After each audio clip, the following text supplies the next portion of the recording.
I'm Lydia Rackham, and I am doing a little series here called Books from a Candy Dish, and where I just grab a title of one of my novels, I don't know what it is, and I talk about it for 10 minutes, off the cuff.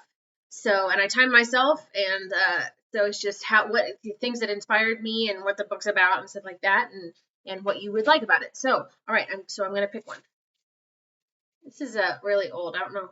My mom got this from one of her the neighbor lady that lived next to her when she was growing up, I think. So it's old. Better not drop it. Okay. What do we got? The Last Scene. Okay. All right. So you set my timer. Set a timer for 10 minutes. 10 minutes, counting down. Okay, so The Last Scene. Okay, this is a huge book. It was the biggest book that I had written yet. After that, I wrote The Taylor of Semenov, which passed it. But this is a great big book. But it had to be because of the plot. So I was, let me see, what happened? One summer, our dog, Molly, she got sick suddenly. And we took her into the vet, and apparently she was suffering from kidney failure, which we couldn't do anything about. They tried to do dialysis and stuff, and it did not work. Didn't revive her at all, and so she died. And we were pretty sad about that because she wasn't really old enough to die. You know, she wasn't an old dog, and so we were sad, and it was so sudden. And so I had bought this series of TV show. It's a TV show called Mork and Mindy. If you haven't seen it, watch it now. Now. It is the very first thing that Robin Williams was in, and that made him famous. And it's just about a alien named Mork who lands on Earth because he's supposed to study humans. And he winds up in the apartment of this college girl named Mindy in Boulder, Colorado.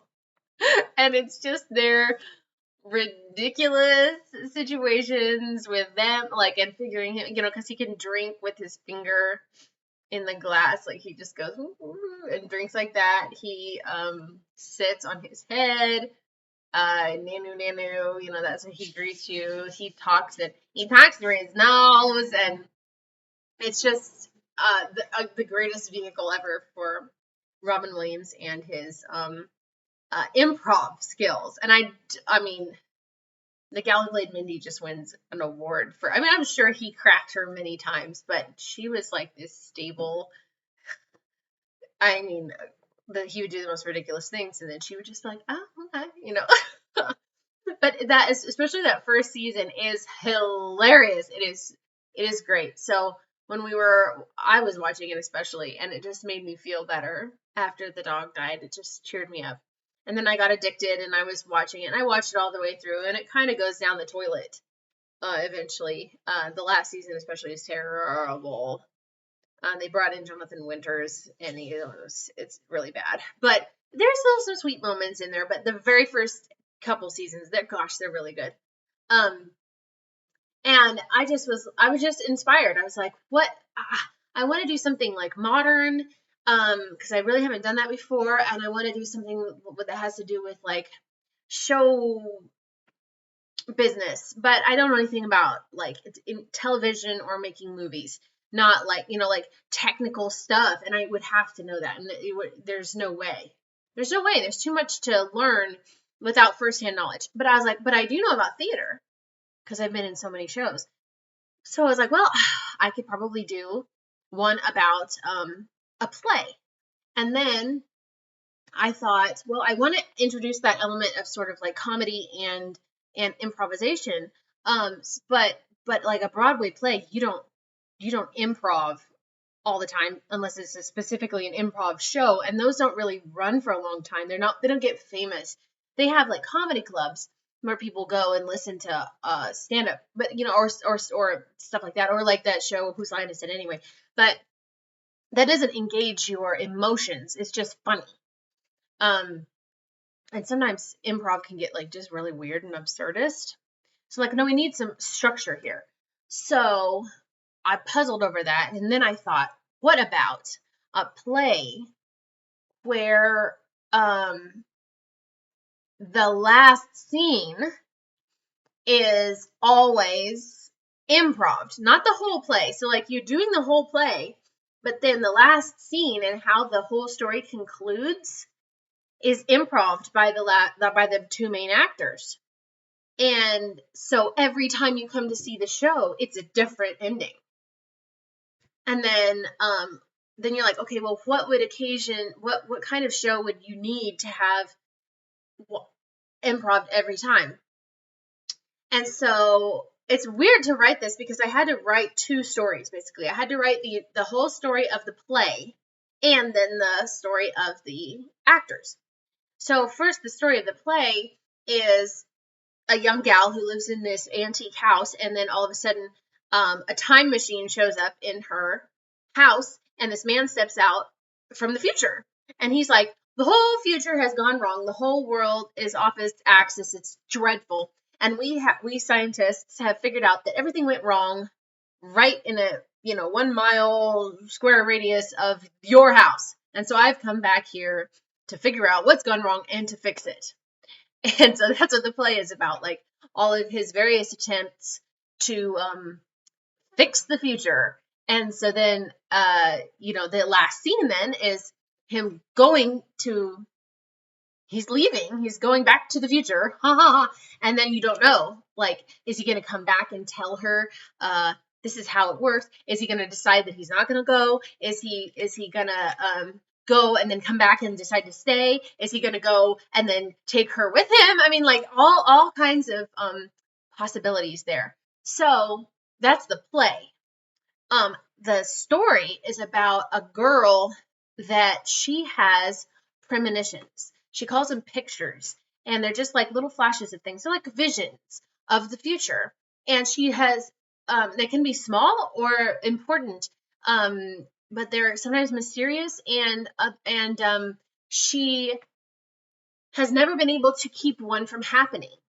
Like somebody trips over her shoes, and so she moves the shoes. Well, inevitably that person trips over some other shoes. Like, so she can't stop it. So she's just figured out that she needs to be there in order to help as it happens, but she can't stop it. And she's in New York City. She did some theater when she was in college, but she's in New York City she wants to be like a therapist, like a speech therapist in a school, but she can't seem to get a job. And so her dad knows this famous playwright. They went to college together, and he's like, this guy and his nephew are trying to get this little show off the ground, and they're looking for a lead girl, and they can't seem to find one because the dad's friend's nephew is the guy who's going to play the guy from the future, and he can't find a girl that he clicks with, and it's just driving him nuts. So go down there and give it a read, and maybe, whatever, just give it a shot. And she's like, but she does. So she goes down there, she meets the director and the writer, and they're talking about the show, and then this nephew pops up. And he's just he's like, well, his name is Peter Wren, and I took a lot of inspiration from Robin Williams and from Peter Pan.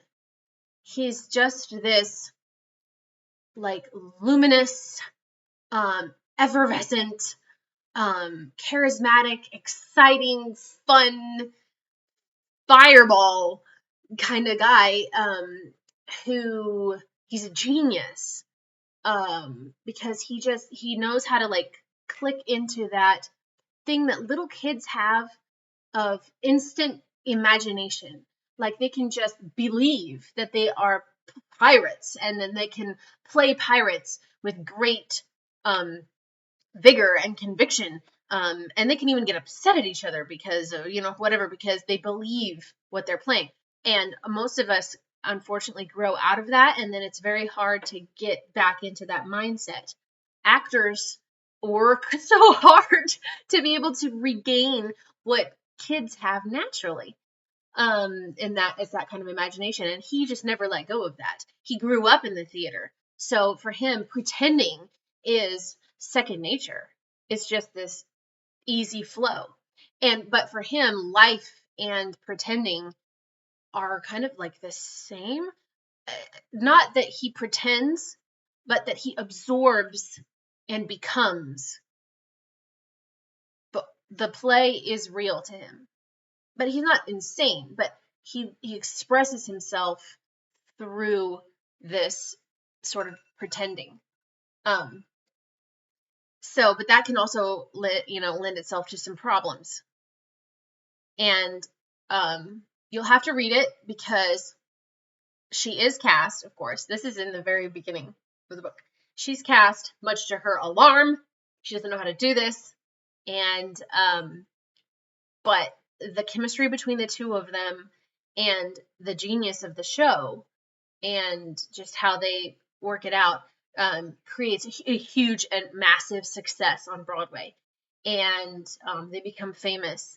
And so the story is kind of about their developing all of this, their journey in figuring the show out, and then how they deal with the massive success that this brings them, this massive success and fame and attention that this brings to them, and how because she has a boyfriend who's expecting her to marry him, and she has a very stable life, and then this. So like the relationship between Anne, her name is Anne, and Peter, and how that all goes, it's very complicated. There's no magic except for her little premonitions. It's a human story. So I'll put the link in the description. You can check it out. I know you'll love it. You'll love it. I loved writing it. It's one of my very favorites that I wrote. So it's not as popular for some reason as some of my other books, but it's one of my favorites and you should check it out. So